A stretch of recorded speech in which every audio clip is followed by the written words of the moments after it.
Good morning to all the fasting people out there. This is Food School Smarter, Stronger, Leaner podcast dedicated to one thing to learn and apply to eat or not eat better daily. So guys, this is Shurina from Create Yourself That Today, your personal nutritionist, your personal health and wellness coach, your personal food detective, diet explorer, and just someone with a lot of passion for healthy food, nutrition, diets, everything and anything we put on our plates, in our mouth, in order to hopefully feel amazing, look awesome, and perform the best on all levels. Today, as you guessed, we will continue our fasting talk, and we will talk about mostly not eating and how to do it the best way to today lose fat and build muscles specifically. So a lot of folks asking me, how is fasting or not eating anything at all is better than low-calorie dieting and limiting the amount of food you eat on a daily basis, on a regular basis, instead of, again, not eating anything. Well, the power of fasting actually is in its intermittent nature, meaning you do it for a day, for a few hours if you do intermittent fasting daily, and then you eat usually more food than you would if you were on a low-calorie diet every day. But in any case, you do your fasting intermittently. So basically, you're consuming 0 calories usually, or in a case of fat fasting, 0 carbs and protein. But anyway, you change your diet dramatically. So again, you're either consuming zero calories or consuming quite a lot of calories compared to 0 especially. So your metabolism doesn't have time to adjust, and that's the power of intermittent nature of fasting. Because what happens a lot, and why a lot of diets fail, is people start dieting and eating less on a regular basis. And not necessarily always having the diet that is also very important, that supports low insulin levels. And as we know, low insulin levels, it's the key to fat loss, to continuous and successful fat loss and improved metabolism when you're burning fat and using fat for energy instead of always storing every bit of energy that you consume. Anyway, what happens on a low-calorie diet is people start dieting, eating less every single day on a regular basis, and then metabolism slows down. For 2 reasons.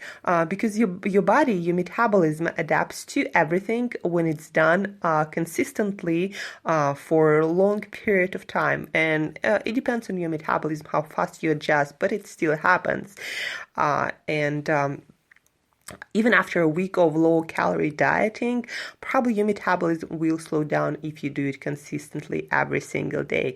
And what also, again, a lot of times happens that people eat smaller portions, snacking or eating foods that are not necessarily the best, again, for insulin levels. So insulin stays kind of high and your body adjusts to low calorie and decreases its energy consumption by decreasing your body temperature a little bit, but by making you not as active as you usually are, by conserving energy basically anywhere your body can.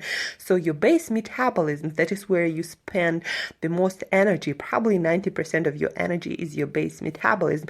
And instead of, for example, burning 2,000 calories a day as your body used to, when you do your low-calorie dieting regularly and consistently, your body starts burning, I don't know, depends on how much calories you decide to eat on your low-calorie diet, but your body starts burning, let's say, 1,500 calories.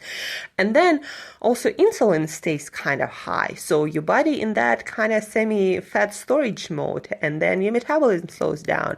And then when you start eating with the slower metabolism, plus your insulin stays elevated, your body put everything into storage because your metabolism doesn't need that much energy, and you gave your body a signal that you're kind of starving all the time, and your body should conserve the energy and put all the energy you're consuming in the form of food into storage. So long story short, guys, so when you constantly dieting, you teach your body to store energy, to decrease your base metabolism. That's where your body spends the most energy usually.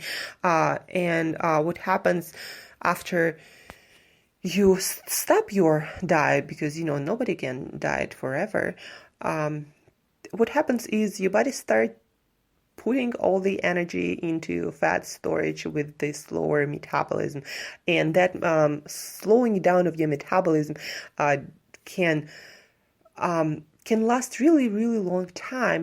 That show Biggest Loser or whatever, when people lose all that weight, their metabolism slows down, and a lot of times they cannot make it the same as it was before that show, and all the drastic measures and all the weight loss, they cannot make it back for several years even. But the power of fasting is in its intermittent nature. So you eat for periods of time and then you don't eat, and your insulin, fasting has the power to lower your insulin, your fat storage hormone, the best than any other measure. By all these studies, everything shows that fasting improves your the levels of insulin, making those levels lower, but also making your body more insulin sensitive. That what we want to do, the best than any other method can. So with the fasting, your body doesn't have also time to adjust. So it's either 0 calories or close to 0 calories, or you eating food, and probably the power of fasting is also the power of fasting is also in the fact that you're going to be eating enough food, and your body not going to be slowing down its metabolism. So fasting works amazing for that reason, that you're eating and then not eating, and your metabolism doesn't have time to adjust. And again, and if you're eating enough calories when you're eating, if you're eating enough nutrition, your body never turn on starvation mode, but lowers its insulin. So it works the two folds, meaning your metabolism is still high because you're eating enough food and enough nutrition when you're eating, but also your insulin levels are lower now because you do fasting, and fasting has this effect on insulin, it lowers it. And the more your fasting window is, the more regular you fast, the lower your insulin is. And that is a great news if you're insulin resistant, if you fucked up your metabolism with some shitty dieting or a lot of stress. So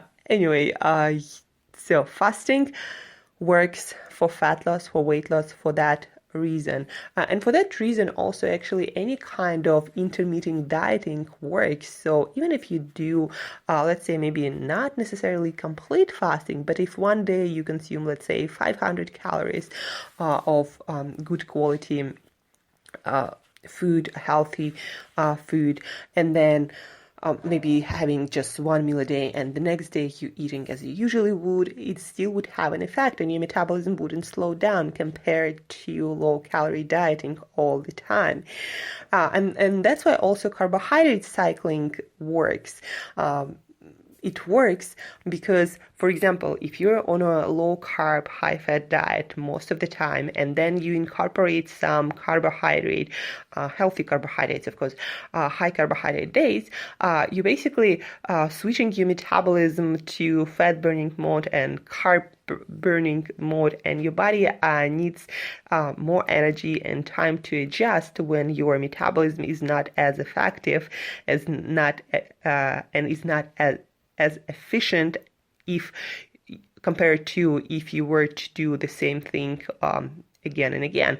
So being fat adapted and keto adapted is great. You start burning your fat more efficiently and more effectively, but then also you start using less calories to do so.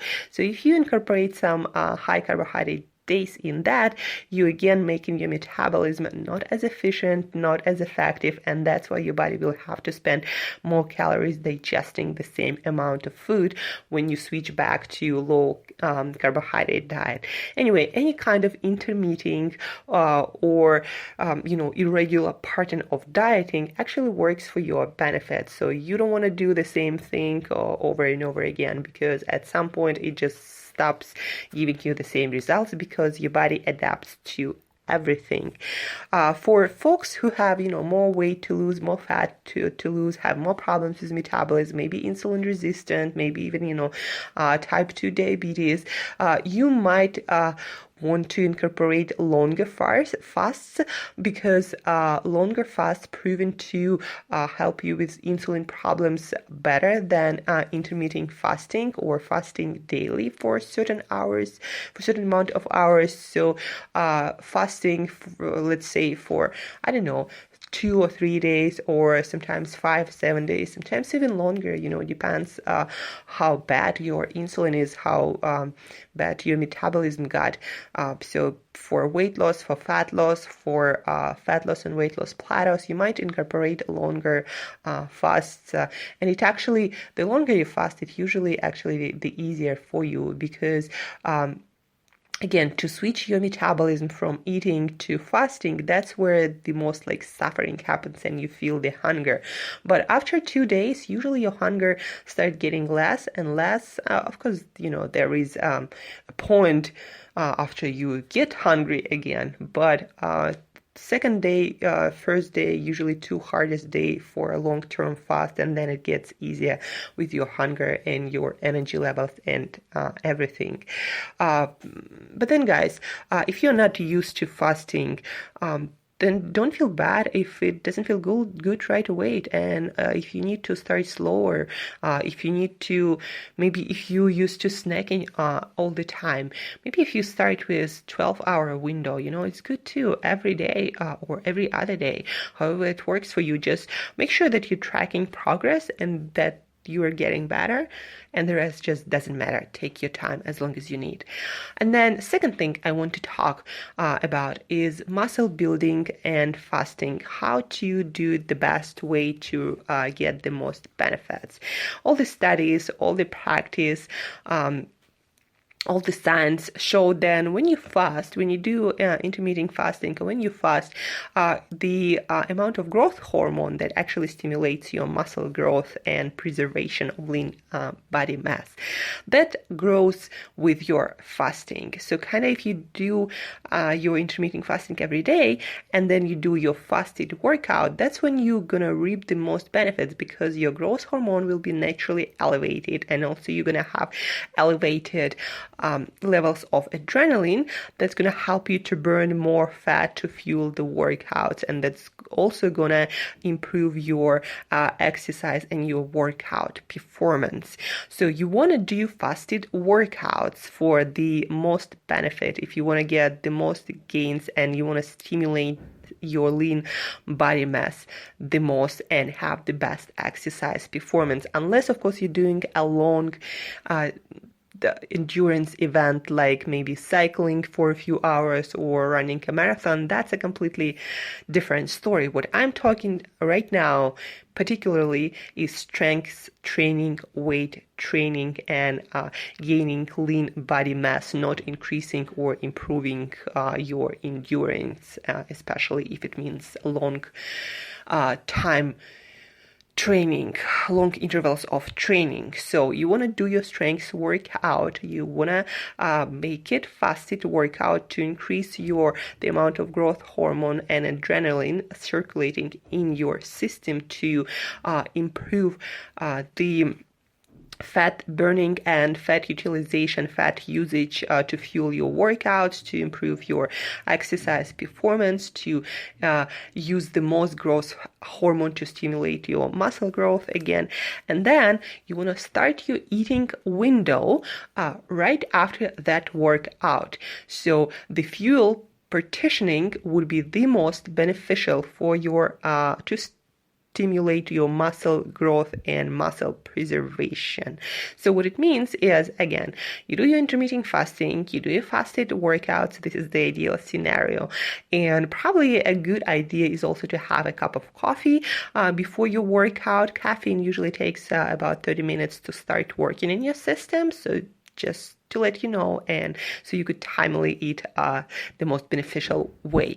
So you do a fasted workout, and then after that, you schedule your most protein-rich, most nutrition-rich meal of the day right after the workout. The best window when you gonna absorb the most nutrients, the most protein, and the most of it gonna go into muscle building. An hour after your workout, that's the ideal eating window for burning your fats to fuel your workouts, and then getting most of the nutrition to stimulate your muscle growth and to preserve lean body mass. And even if you decide to eat more carbohydrates, then having them after your workout will make sure that those carbohydrates will go to replenish your glycogen stores, to muscle recovery, to different tissue recovery, and the least of it gonna go into fat, if any. So that's how you would eat and train and do intermittent fasting if you want to build the most lean body mass, if you want to preserve the most lean body mass and burn the most fat, and also use your hormones the way so your body, again, burns the most fat to fuel your workouts, preserve the most lean body mass, and you get the most powerful hormonal signal from your growth hormone, from your adrenaline, to preserve lean body mass and build that lean body mass. So again, that's how you would do your intermittent fasting for muscle building, muscle growth. And to recap this episode, for fat loss, for weight loss, intermittent fasting works better than regular low-calorie dieting because of its intermittent nature and because it doesn't allow your body to adapt to low calories. In the case of fasting, it's 0 calorie, and so your metabolism actually can increase when you do fasting and then feasting. And if you have problems with losing fat still, if you have, insulin resistance, if your insulin levels been high for too long, if you've been obese or overweight for a long time, then you might incorporate longer fasts, 24, 36, 42 hours. You can incorporate several days of fasting to bring your insulin levels down so you can efficiently and effectively burn your own fats. And if you want to build lean muscle mass, then you want to do your fasted workouts for the most growth hormone and adrenaline to help you to utilize your fat for fuel. And then you want to have your first meal, your refuel meal, right after that workout. So guys, hope this was helpful. This was helpful. And tomorrow we're going to talk more about heart health, about gut health, about longevity and fasting, and the best protocols for that. If you have questions, shoot me email to angela@createyourself.today. You can also book a Skype Q&A call with me following the links in the show notes. Check out The Ultimate Guide to Fasting by Dr. Jason Fung. Amazing book, the only book you'll probably ever need for fasting. Very practical and has a lot of science and studies. And thank you guys for listening. I love you all. Hopefully you're doing some fasting these days, inspired by these episodes. Until next time, start some fasting.